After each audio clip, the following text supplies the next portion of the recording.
our Tuesday tea time.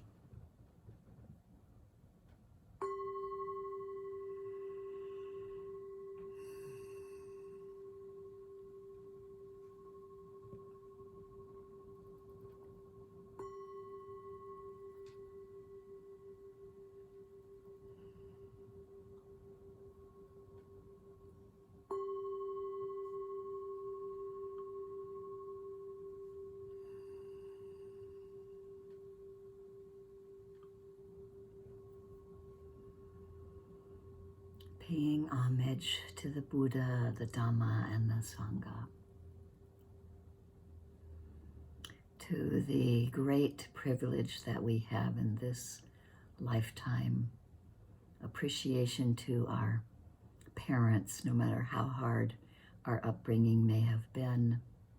We are here at this moment, able to practice the Dhamma.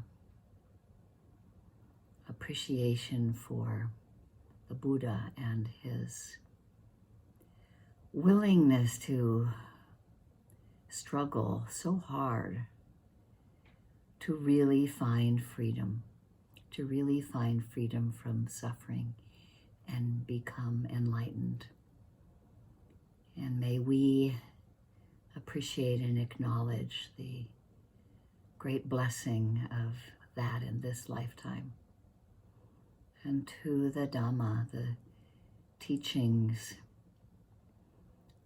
so many he was able to connect with, and so few he decided to share.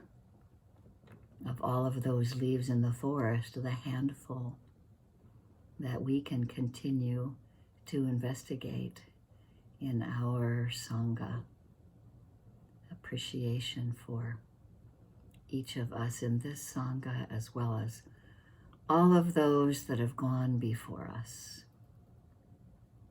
Monks, nuns, lay people who have intention to become freer over and over and over again.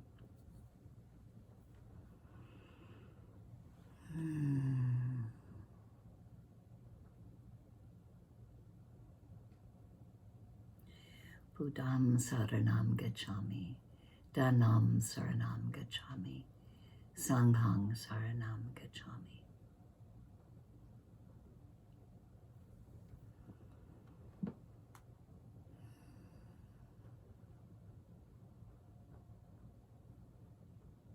Returning again and again to settling in a comfortable position.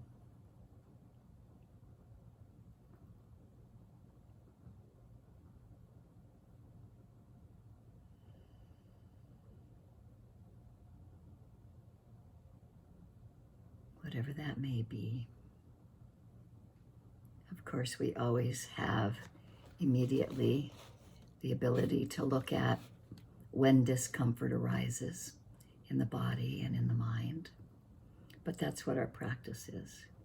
But at least we have the ability to sit or lay down or stand or walk. Let our bones carry us, allowing relaxation to flow through our muscles and sinews, liquids, fire in the body, and earth in the body, and air in the body, settling all into this one place.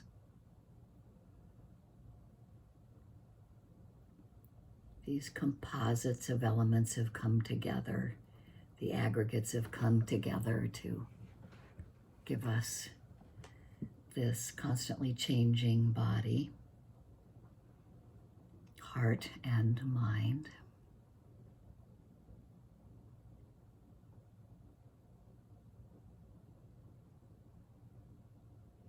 That we can have this container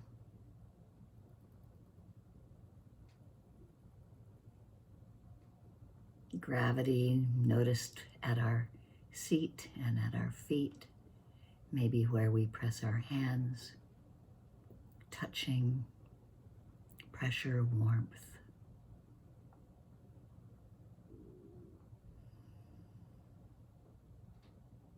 Noticing sensations, grounding us, embodying us in this practice. That if we get lost in papancha and lots of continued thought patterns that seem to be unskillful, we can return always again to a touch point, bringing us back into receiving what's happening in the body.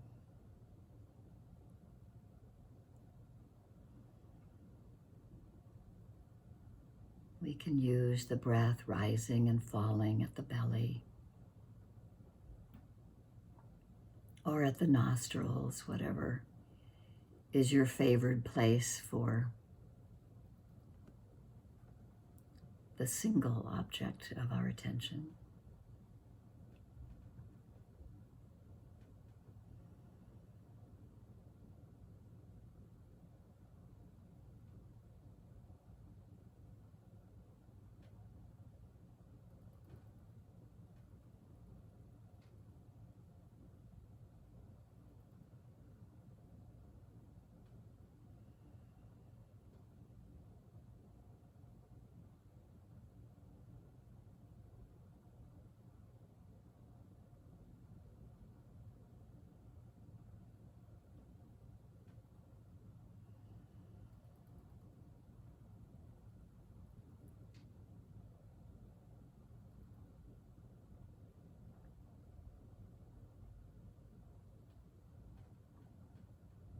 Maybe we notice if the breath is long or short,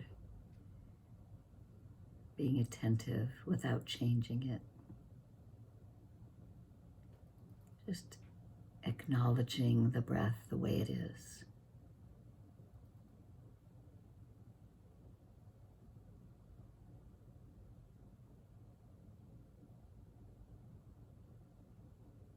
And we can notice warmth or coolness, pressure or the release of pressure as we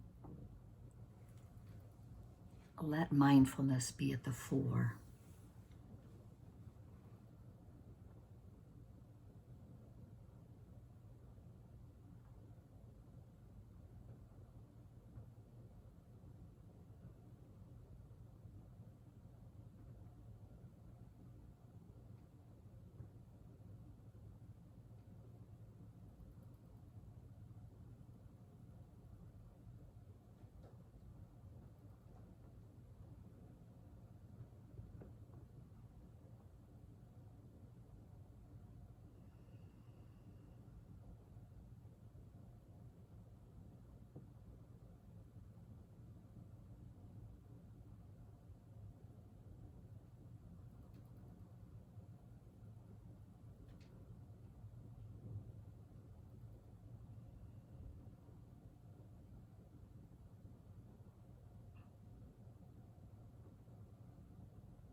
Noticing the attitude of the mind.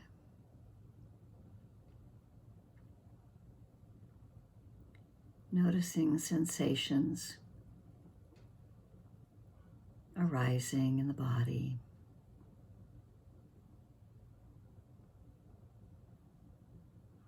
We can sometimes broaden our attention away from just the breath to have a more spacious awareness of what's happening at each of our sense doors. We don't look out to hunt for it. We just have this spaciousness to be with what comes into our awareness.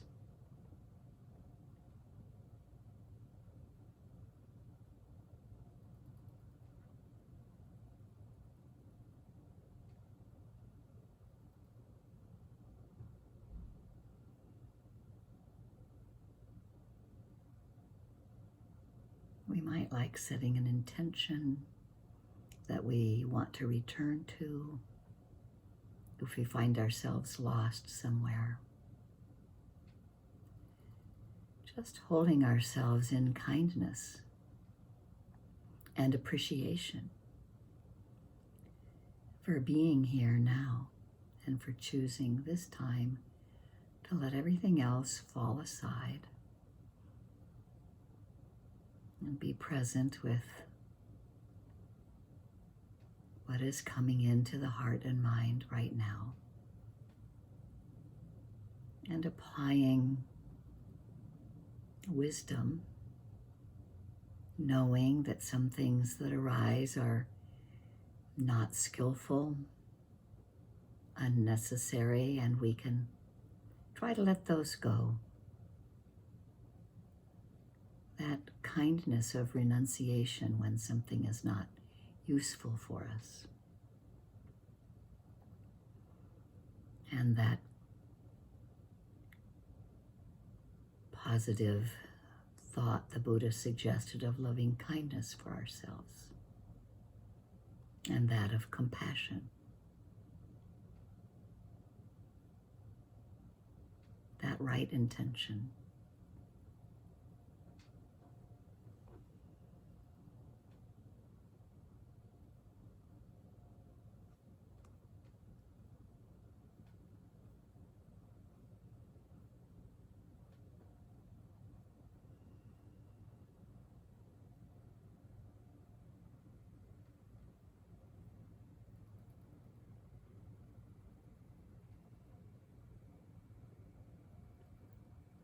And the reminder of right view or right understanding,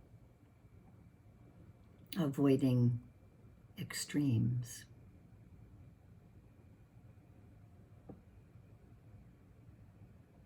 Not too tight, not too loose. Letting our awareness on our bodies and our minds be seen as part of that middle way.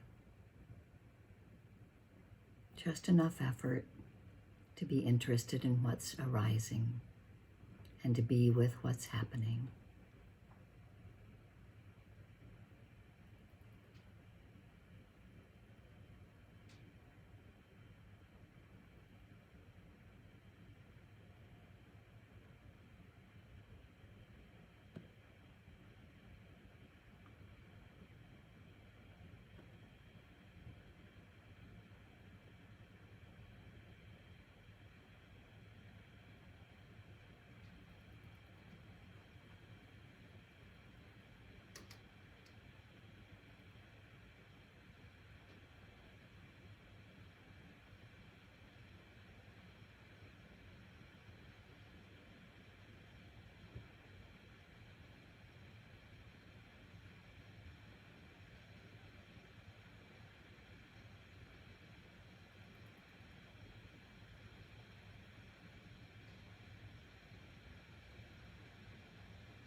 Every now and then returning again, noticing what's happening.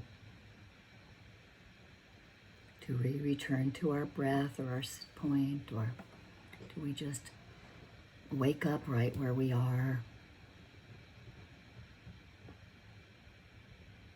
Applying mindfulness, letting mindfulness see with neutrality where it is, what's coming together in the heart and mind and in the body. Do we stay with it long enough to see how long it lasts and that it dissipates? Direct knowing of anicca. Direct knowing of impermanence.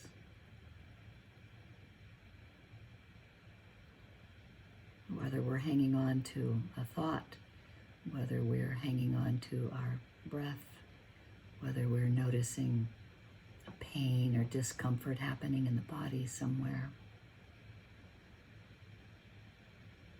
With mindfulness and with awareness, we can really experience the non-personal nature of it.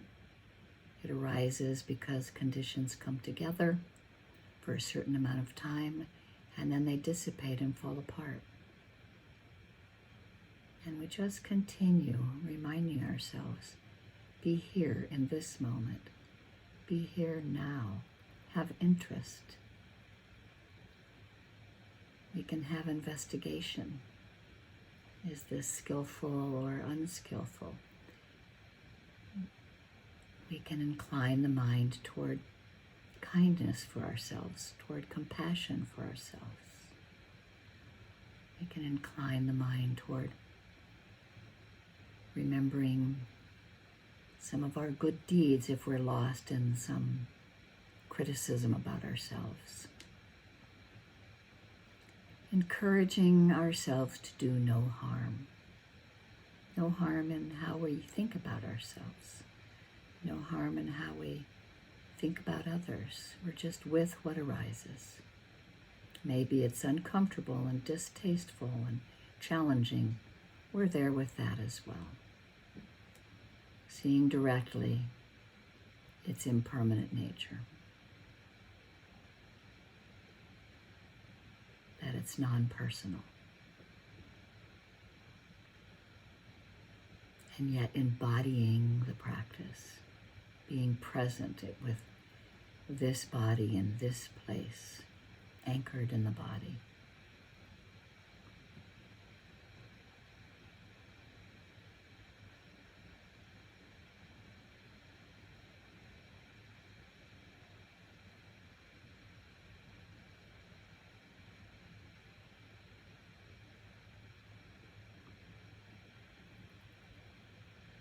And yet every now and then we can touch into vast spaciousness.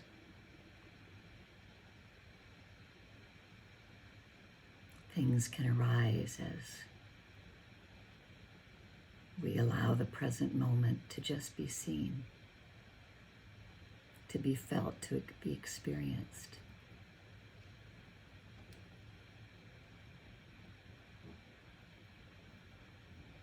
Just letting the train of thought be one of the streams flowing by. Letting aches and pains in the body be another stream flowing by. Trying not to identify with any of it, but to be open and aware of what's present.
Every now and then we just ask ourselves, what is happening in the mind right now? What is the attitude of the heart and the mind? Maybe there's awareness, maybe there's drowsiness, whatever is there, we're just with it. We notice it. That wakes us up in this very moment by moment. These mindful moments are connected together with a continuity of practice. Continuity of mindfulness.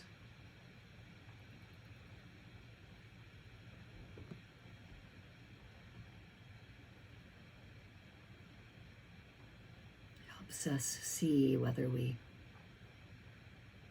are grasping at something that's greed or hatred or delusion, wanting things to be different, pushing something away, grasping at wishing it were a different experience, or maybe upset because we're lost in some kind of confusion or kind of don't know what's going on. All of that is fodder for mindfulness, for awareness, for seeing clearly right this moment. Anicca, anatta, and dukkha.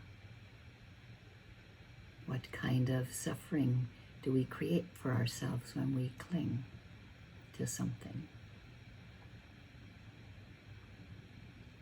Seeing it clearly with the skillful thinking, letting go of something unskillful and inclining toward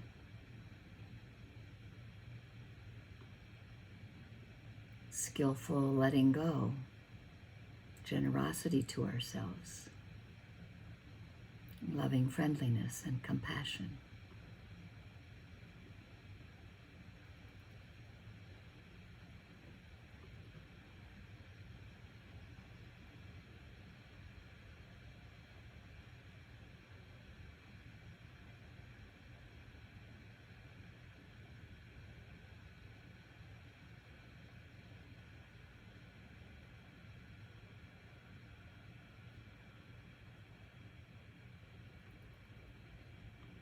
And we can keep it simple, just coming back to the breath wherever we are attending to it.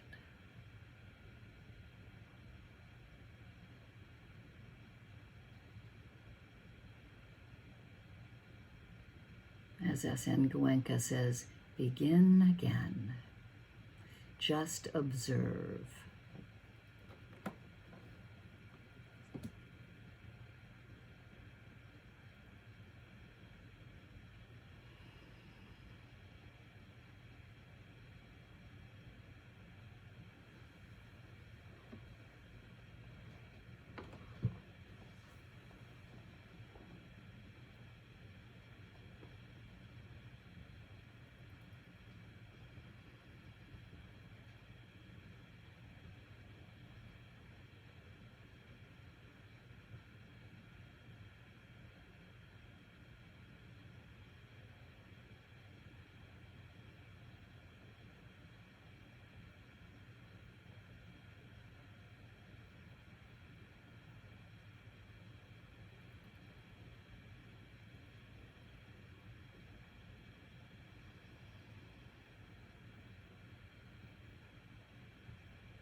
holding ourselves in mindful awareness,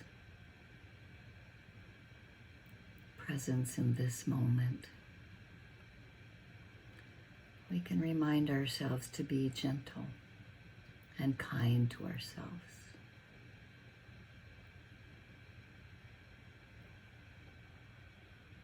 We can allow the practice of the Brahma Viharas of metta, karuna, mudita, upekkha, that of loving kindness, compassion, sympathetic joy, and equanimity.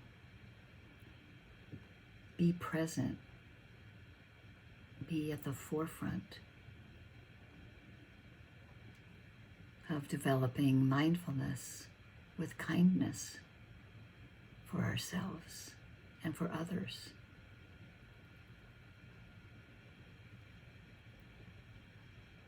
With compassion.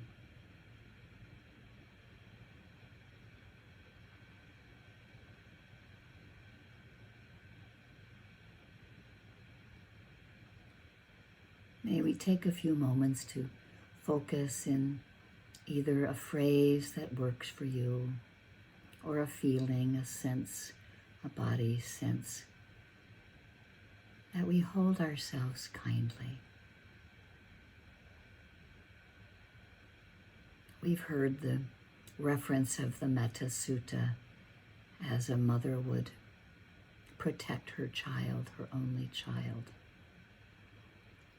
I looked at a photograph today that I'm going to share with you later from someone who shared with me his daughter and granddaughter's picture. And when I saw that picture, it really struck home to me the love that you can feel connected with a mother and child.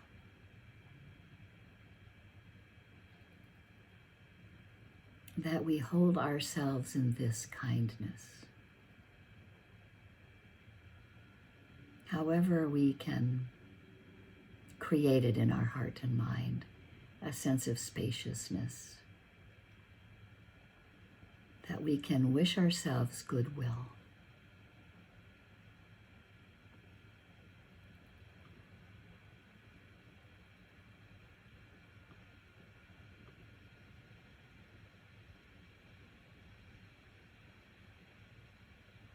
May I abide in well-being.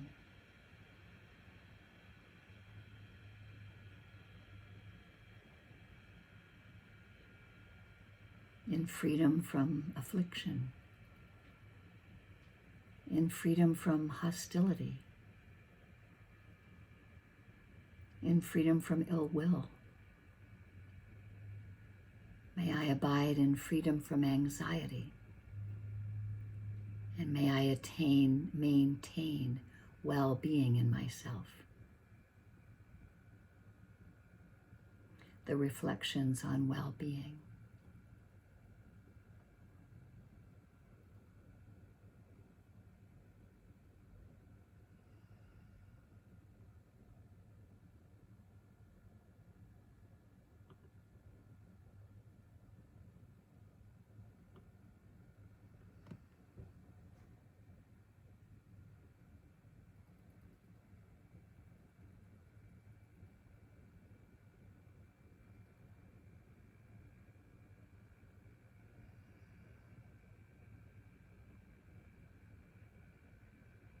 May all beings be free from suffering, free from enmity, and free from danger. May all beings live with ease, be free from harm, from that little bug you saw on a plant, or the ant that you might have managed to avoid as it was crawling across your computer screen or kitchen table, or those beings that we know and those that we don't know. May we hold them in our hearts.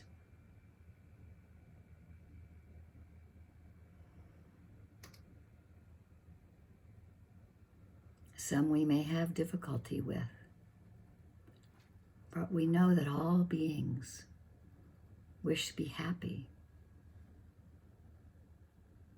just as we wish to be happy. May we aspire in ourselves to wish that all sentient beings have happiness and the causes of happiness.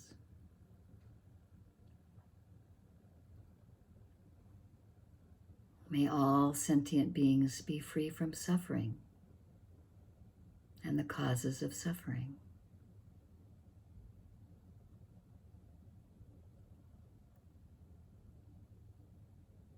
May all sentient beings have joy and the causes of joy.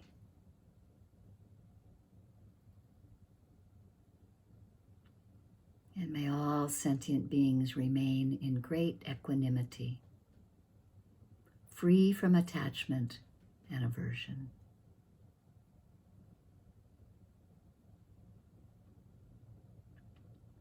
All sentient beings might be a rather large category to try to figure out. So we can just keep in our hearts and minds ourselves, a teacher, a friend, and expand out sometimes to others. As we go into the grocery store, whoever we have contact with, may we think to ourselves, may they be at ease. May they have well-being. Even when we see some difficult person, a political figure, or an emotional entanglement that we might have. Even there, just as it may be difficult, we know that they wish to be happy, and we can wish them well-being. Maybe they're farther away than inside of our hearts. Maybe we can just say the word metta. We're purifying our hearts and minds.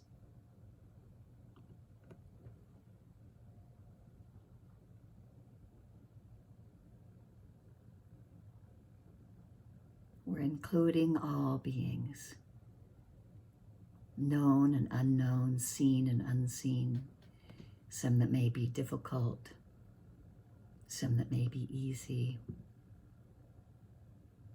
May all these beings have happiness and the causes of happiness, be free from suffering, have joy and the causes of joy, and remain in equanimity, freedom from attachment and aversion. Those that swim and crawl, fly, walk in all directions, to the east, to the south, to the west, to the north.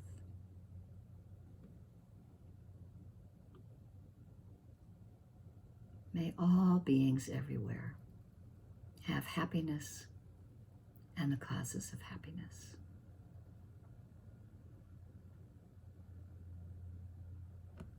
Anicca vata sankhara upadavaya domino upakitawa merchanti te samvapasamo sukho. All conditioned things arise and pass away, are subject to impermanence, and seeing this clearly with mindfulness brings the greatest happiness, which is peace. And may the goodness of our practice be of benefit to all beings, just as we receive the benefit of other people's practice.